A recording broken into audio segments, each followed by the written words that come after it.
কোনো ভাবি কিংবা আপু আপনাকে যদি বলে যে আমাদের হাজবেন্ড ওয়াইফদের মধ্যে কখনো কোনো ঝগড়া লাগেনি, তাহলে আপনি ভেবে নিবেন সে ১ নম্বর মিথ্যেবাদ। একটা সংসারে যদি ঝগড়া ঝামেলা না থাকে হাজবেন্ড ওয়াইফদের মধ্যে, তাহলে সেই সংসার আমি বলবো কোনো সংসারই না। হাজবেন্ড যা ইচ্ছা তাই করতেছে, বাট ওয়াইফ চুপ করে আছে, কিছু বলতেছে না, সে স্ব ইচ্ছায় মেনে নিচ্ছে। আবার ওয়াইফ যা ইচ্ছা তাই করতেছে, খারাপ হোক ভালো হোক, হাজবেন্ড কিছু বলতেছে না।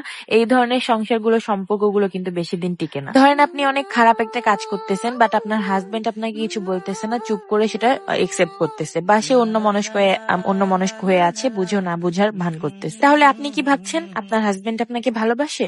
একদমই। সে যদি সত্যি আপনাকে ভালোবেসে থাকতো, অবশ্যই আপনাকে সেই বাজে কাজ থেকে বিরত রাখার চেষ্টা করতো, সেটা যেভাবেই হোক। তো আমি আমার এই কথাগুলোর মাধ্যমে এটাই বোঝানোর চেষ্টা করেছি যে হাজবেন্ড ওয়াইফদের মধ্যে ঝগড়া লাগলেই যে সেই হাজবেন্ড ওয়াইফের মধ্যে ভালোবাসা নেই, বিষয়টা কিন্তু এরকম। আবার একই ভাবে তাদের দুজনের মধ্যে অনেক মিল, তারা কখনো ঝগড়া ঝামেলাই করে না, তারা মানে এমন ভাবে চলে যে তাদের মধ্যে কোনোদিন কিছু হয় না, এরকমটা হলেও যে তারা দুজন দুজনকে অনেকটা বেশি ভালোবাসে, বিষয়টা কিন্তু এরকম না। আমার মনে হয় প্রকৃত ভালোবাসা সেটাই, যেটা দুইজন দুইজনের ভুল ধরবে, তুমি এটা কেন করতেছো, এই জিনিসটা ভালো হবে না তোমার জন্য, সে বলতেছে তুমি কেন করতেছো, এই জিনিসটা ভালো হবে না তোমার জন্য।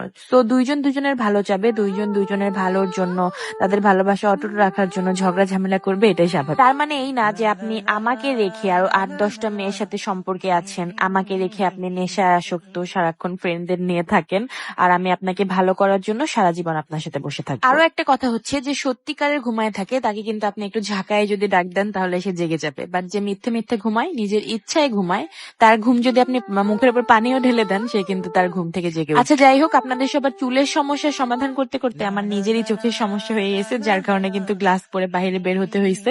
আর যখন আমি ফোন টিভি ইউজ করি তখনও কিন্তু আমার এই গ্লাস পরে থাকতে হয়। আচ্ছা, তোমাদের হ্যামিলি আপুর এত সুন্দর হেয়ার প্রোডাক্ট রেখে তোমরা কেন এত চুল নিয়ে টেনশন করো আমি বুঝতে পারি না। আমি চ্যালেঞ্জ সহকারে বলতেছি, তোমরা যারা আমাদের প্রোডাক্ট একবার ব্যবহার করবা তারা বারবার আমাদের রেগুলার কাস্টমার হয়ে যাবে। আর বিগত দিনগুলোতে আমার সাথে যা হয়েছে, আমার ফার্স্ট কাস্টমার এখন পর্যন্ত আমার লাস্ট কাস্টমার হয়ে আছে। তোমাদের জন্য আরো একটা গুড নিউজ এর ব্যবস্থা করেছি, সেটা হচ্ছে ঈদের পরের 10 দিনের মধ্যে তোমরা যারা আমাদের হেয়ার প্রোডাক্ট গুলো অর্ডার করছো বা করেছো বা করবা, তাদের জন্য কিন্তু একটা গোল্ডেন লকেটের ব্যবস্থা করেছি। তোমরা যারা আমাদের প্রোডাক্টটি নিয়ে নেবা, নেওয়ার পর একটা করে পিকচার তুলে রাখবা, এন্ড আমি লাইভে এসে লটারি করে তোমাদের একজন বিজয়ীর মধ্যে আমি ওই গোল্ডেন লকেটটা তোমাদের গিফট করবো। তোমাদের বলতে আমার একটা লাকি কাস্টমার পেয়ে যাবে এই গোল্ডেন লকেটটা। তো আর দেরি না করে তোমরা খুব তাড়াতাড়ি কিন্তু আমাদের প্রোডাক্টটি অর্ডার করে ফেলতে পারো। আর প্রোডাক্টের উপর চলছে 20% ডিসকাউন্ট। খুব তাড়াতাড়ি আমাদের প্রোডাক্টটি অর্ডার করে ফেলো, পেজটি আমি ক্যাপশনে দিয়ে। আর গাইস, তোমাদের জন্য গিফট কিনতে গিয়ে আমি নিজেই সারপ্রাইজড হয়ে গিয়েছি। আমার হাজবেন্ডকে জাস্ট বলেছিলাম এই আংটিটা আমার খুব ভালো লাগছে, দেখো কত সুন্দর। না, আমার খুব ভালো লাগছে আমি এটা বলি নাই, শুধু বলছি দেখো আংটিটা সুন্দর না। আর সে তখনই সেই দোকানদারকে জিজ্ঞেস করতেছিল যেটাতে কত আনি আছে, কত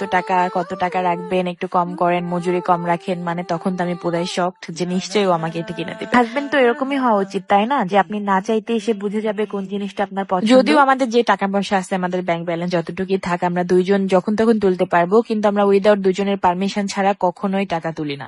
যেহেতু আপনাদের ভাই রাজি হয়েছে, তার মনে হয়েছে যে এই জিনিসটা ওকে নিয়ে দেয়, সেহেতু নিয়ে দিয়েছে। আমি চাইলেও নিতে পারতাম, বাট সে নিজে ইচ্ছা পোষণ করেছে, এটাই অনেক। আজকের ভিডিওটা এই পর্যন্ত শেষ করছি, দেখা হয়ে যাবে নেক্সট ভিডিওতে। আল্লাহ হাফেজ।